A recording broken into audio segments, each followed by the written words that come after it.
Yo, has anyone seen any Newcastle fans about?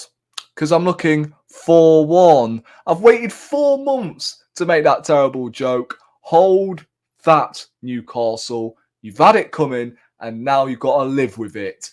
Oh my days, 4-1 to the Arsenal after what happened on Wednesday. We needed a response, and we did it in stellar fashion. What a performance, especially in that first half.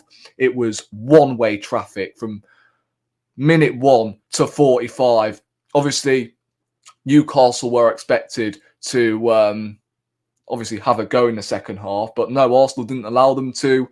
Havertz misses an absolute sitter, and I was thinking, God, if Newcastle get one back, it's squeaky bum time. But no, 3-4, game, set, match. Obviously, Newcastle got a consolation through Joe Willock. And of course, it had to be Joe Willock. That is the first goal Newcastle have scored at the Emirates since 2010. And I think that was Andy Carroll, if I'm not mistaken. So, yeah, of course it had to be Joe Willock. We sort of felt bad for Newcastle. So we allowed an ex-Arsenal player in Joe Willock to score. So why not? But aside from that, brilliant performance, brilliant win. 2 points behind Liverpool now. Same points as Man City, who of course won earlier today. And as I said, after what happened in the Champions League on Wednesday, we needed a response. And if we're this dominant at home, I can see us absolutely blitzing Porto in the second leg. Obviously, easier said than done, but the way we are playing at home, yeah, I'm liking it. Obviously, Liverpool at home, we went with this exact setup. Of course, Zinchenko was starting against Liverpool, but got hooked at half-time due to injury, and Kivior came in the second half. So it's pretty much the same second half setup against Liverpool that we this time set up with tonight against Newcastle. And yeah, we were playing just sexy football from minute 1. We were on it, creating chances. And to be fair, if it wasn't for Karius, it could have been 5 or 6. It was that much of a dominant display from Arsenal. And I'm more than happy with it, man. Newcastle, of course, as I said, caused a lot of misery early on in the season with the whole VAR. And we are the revenge kings, aren't we? Because obviously we did the same with West Ham a couple of weeks ago, where they beat us 2-0 at home. And then, of course, this game we lost 1-0. And we've overcome that by battering them at home. So, as I said, brilliant performance. The standouts today, Jorginho. That is what happens when you actually play a centre mid instead of someone who's going to be an understudy in Kai Havertz. And tonight, I thought Kai Havertz was excellent. A goal and assist. He should have scored at the start of the second half, but we'll let him off because a goal and assist, that was arguably his best performance in an Arsenal shirt. And look, I do prefer him up top than I do in midfield. And I don't think any Arsenal fan is in the room to disagree, because, you know, when we have to rely on him to hold up the ball, he can obviously provide that for us. I thought Martinelli was a lot better tonight than he was Wednesday. Maybe it was because of Declan Rice and Jorginho. When Declan Rice is pushed a little further forward, sort of brings Martinelli back to life a little bit. Whereas when Havertz was there, I don't think he was really, you know, getting the ball in behind, which is his strength. So I thought he was excellent tonight. Again, should have got an assist from the Kai Havertz chance. But again, we'll let him off. But again, look, Martinelli grabbed an assist himself in the first half, providing for Kai Havertz, who was in the right place at the right time. Saka, brilliant goal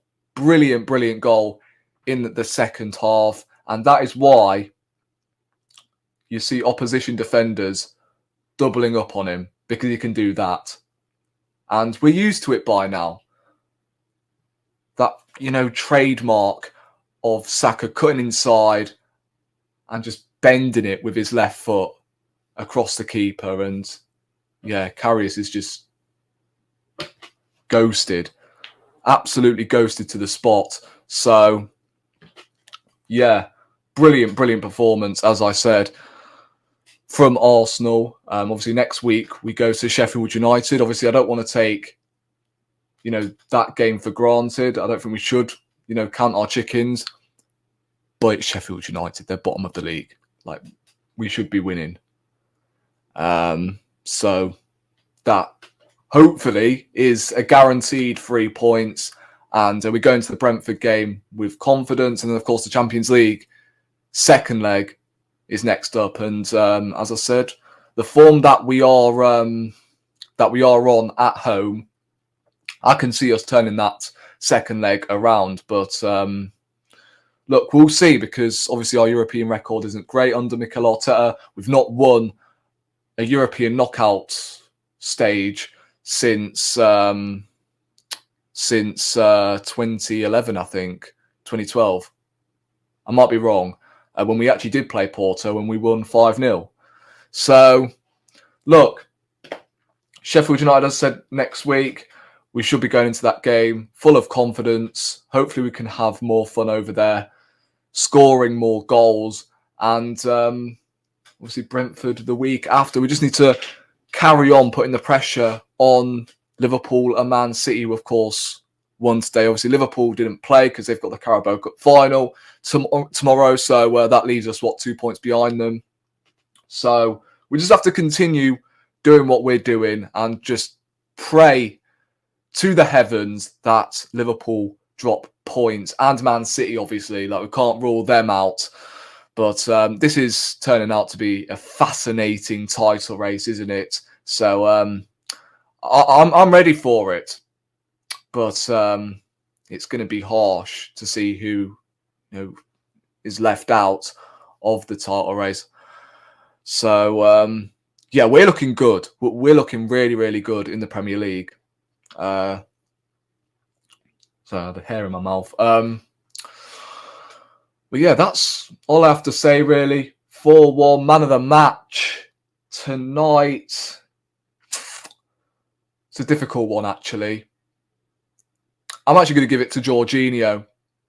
I think Jorginho was simply sensational and deserves his flowers, man, because every time he has been called upon, he does deliver.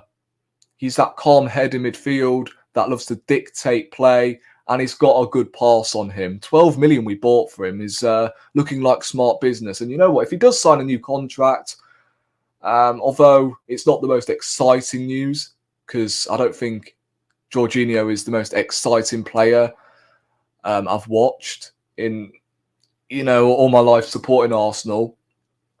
But if he stays as a squad player, then yeah, fair enough. If he does leave on a free, then oh well, there are replacements out there. So I'm 50-50 with this. If Jorginho does sign a new contract, I won't complain.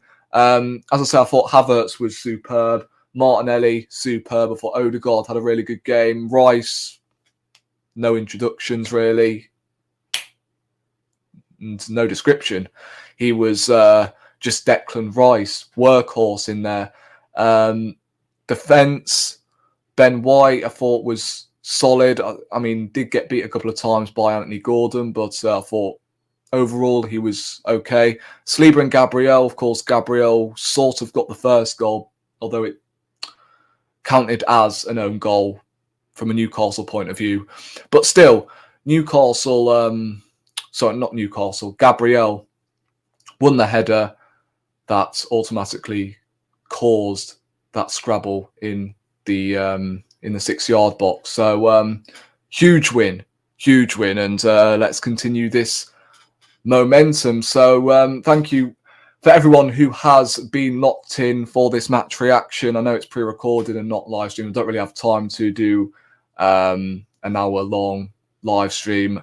I might do player ratings tomorrow morning, so keep an eye on that. And yeah, subscribe if you are new. Make sure you turn on your notifications. And yeah, come on the Gunners. I'm out.